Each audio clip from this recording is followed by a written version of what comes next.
Dalam gemerlap sejarah Nusantara, di antara riwayat kejayaan kerajaan, terpahat jejak kekejaman para penguasa yang mengubah citra keadilan dan kebijaksanaan. Dari tuntutan penyembahan kaum Brahmana hingga pembantaian ribuan ulama, kisah-kisah kelam ini mencuat dari zaman ke zaman. Terlepas dari megahnya istana dan kebijaksanaan dalam memerintah, sebagian raja terjerumus dalam ambisi kekuasaan absolut yang mendorong mereka melakukan tindakan yang tak manusiawi. Mari kita telusuri jejak kelam dan ketidakadilan yang menyelubungi kejayaan raja-raja Nusantara, memunculkan bayang-bayang kejam yang tersembunyi di balik gemerlap tahta kerajaan, mengungkap sisi gelap yang melingkupi kebesaran namun sering terlupakan dalam sejarah kita.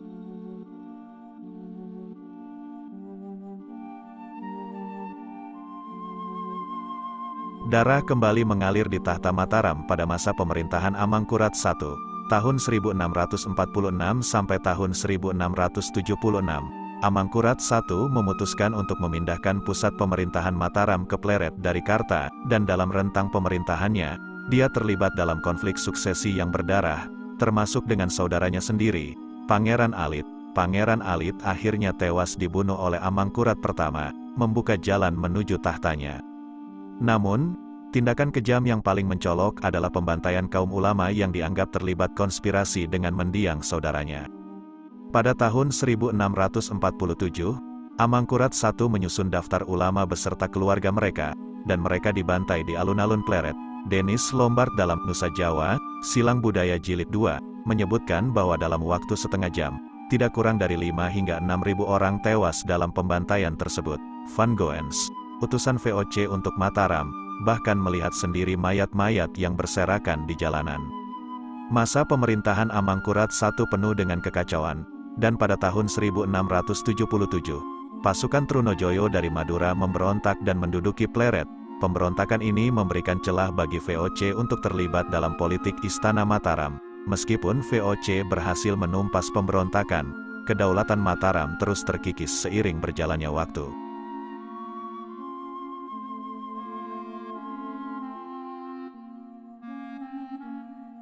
Pada pertengahan abad ke-15, muncul kerajaan Wajo di wilayah Sulawesi Selatan yang dihuni oleh masyarakat Bugis.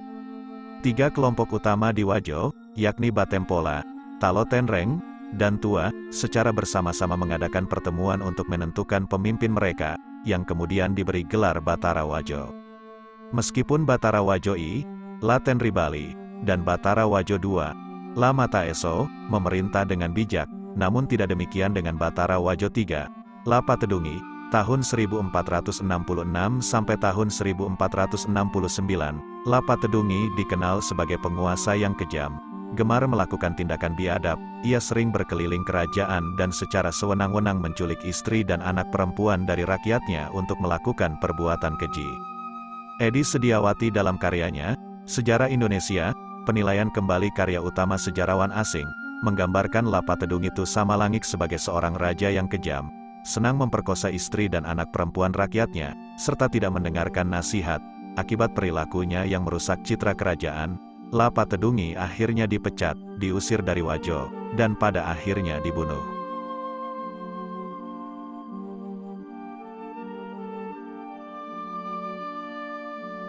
Raja Kediri Kertajaya, juga dikenal sebagai Dangdang Gendis, memerintah tahun 1194 sampai tahun 1222, menggebrak dengan menyatakan dirinya sebagai dewa dan memerintahkan rakyat serta pemuka agama untuk menyembahnya. Perilakunya yang arogan dan jauh dari tradisi leluhurnya, Airlangga, pendiri kerajaan Kahuripan, yang terkenal karena toleransi beragama antara penganut Buddha dan Hindu.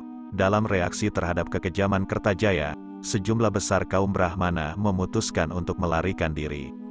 Brahmana-Brahmana berpengaruh ini melarikan diri ke arah timur untuk membentuk aliansi dengan Ken Arok, yang tengah bersiap merebut tahta dari Janggala, seperti yang diungkapkan Nr. Kini dalam karyanya yang berjudul, Worshipping Shiva and Buddha, The Temple Art of East Java, perang besar tak terhindarkan dan pada tahun 1222, pasukan Kertajaya mengalami kekalahan telak. Ken Arok kemudian mendirikan kerajaan Singasari sambil meneruskan tradisi toleransi beragama yang dikenal dari masa Kediri. Dalam bahasa Sanskerta, Kertajaya memiliki arti kemakmuran dan kemenangan. Pada masa pemerintahannya, Gelar Abhiseka Kertajaya adalah Paduka Sri Maharaja Sri Sarweswara Triwikramawatara Anindita Srenggalancana Dikjaya Utunggadewa, seperti terungkap dalam prasasti-prasasti yang dikeluarkan pada masa itu.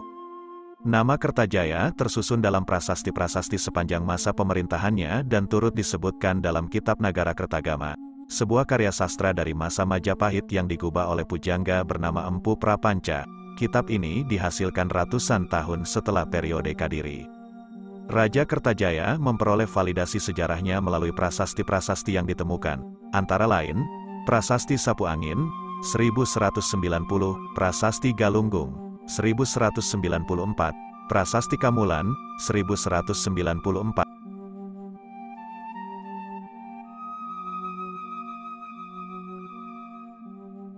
Augustin de Beaulieu, seorang pelaut Prancis yang mengenal Aceh pada masa pemerintahan Iskandar Muda, tahun 1607 sampai tahun 1636, mengungkapkan sisi kejam Sultan Iskandar Muda dengan kata-kata tegasnya, "Sang penguasa ini memang amat kejam karena saya berani bilang bahwa sejak saya berada di sana tak sehari pun lewat tanpa dia membunuh seseorang dan terkadang beberapa orang, dan dia tidak memberitahu siapapun mengenai rencananya dan juga tidak minta saran orang lain."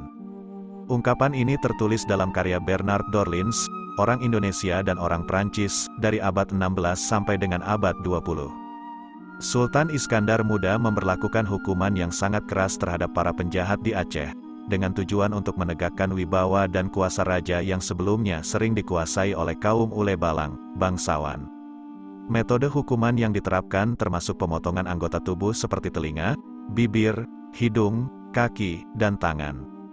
Eksekusi dengan cara diinjak oleh gajah sampai mati. Penggunaan alat penyiksaan seperti menjepit dengan 2 batang kayu yang dibelah atau menumbuk kepala orang.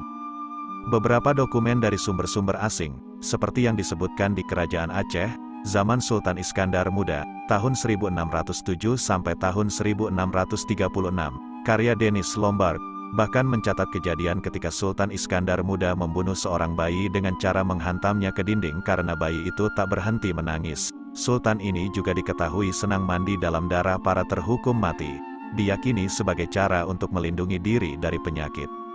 Meski kejam, kepemimpinan Iskandar Muda terkenal efektif. Aceh menjadi kekuatan dominan di Sumatera, dan kekuatan militer yang berhasil dihimpunnya menjadi penantang utama dominasi Portugis di Semenanjung Malaya selama abad ke-17.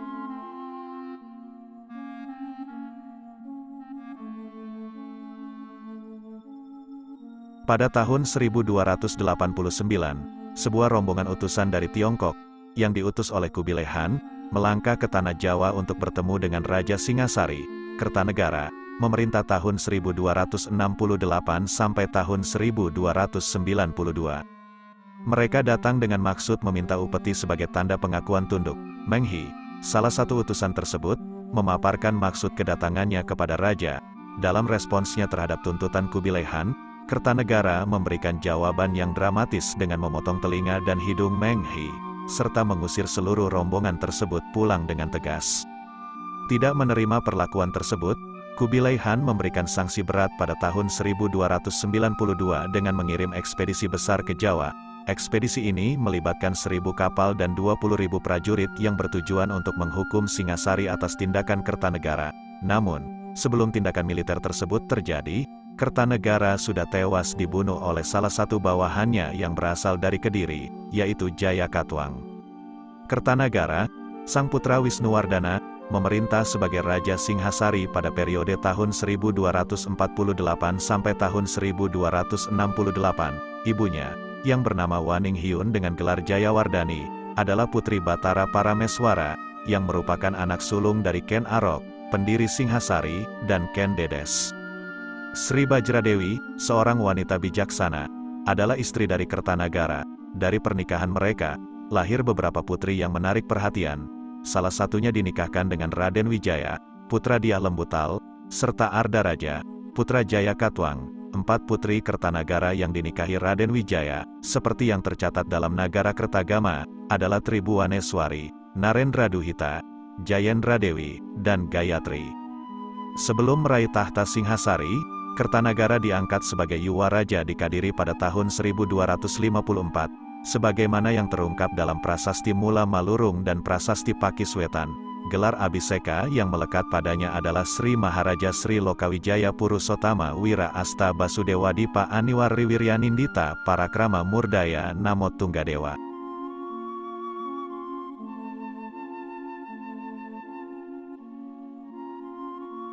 Sultan Agung, penguasa Mataram, memerintah tahun 1613 sampai tahun 1645, memutuskan untuk menaklukkan Batavia pada tahun 1628 sebagai bagian dari ambisi ekspansionisnya di Jawa. Meskipun pasukan Jawa melakukan serangan berulang kali terhadap benteng, mereka mengalami kegagalan berulang kali. Selama 30 hari, ribuan prajurit Jawa berusaha membendung Sungai Ciliwung untuk menghauskan pasukan Belanda.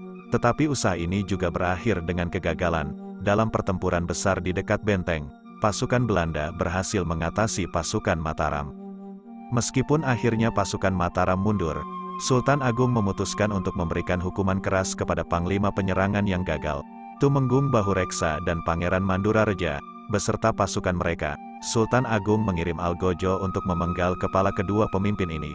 VOC menemukan 744 mayat prajurit Jawa yang tidak dikuburkan, beberapa di antaranya tanpa kepala, seperti yang diungkapkan M.C. Rickleffe dalam Sejarah Indonesia Modern tahun 1200 sampai tahun 2008. Pada tahun 1629, serangan kedua diluncurkan, kali ini dipimpin oleh Dipati Ukur.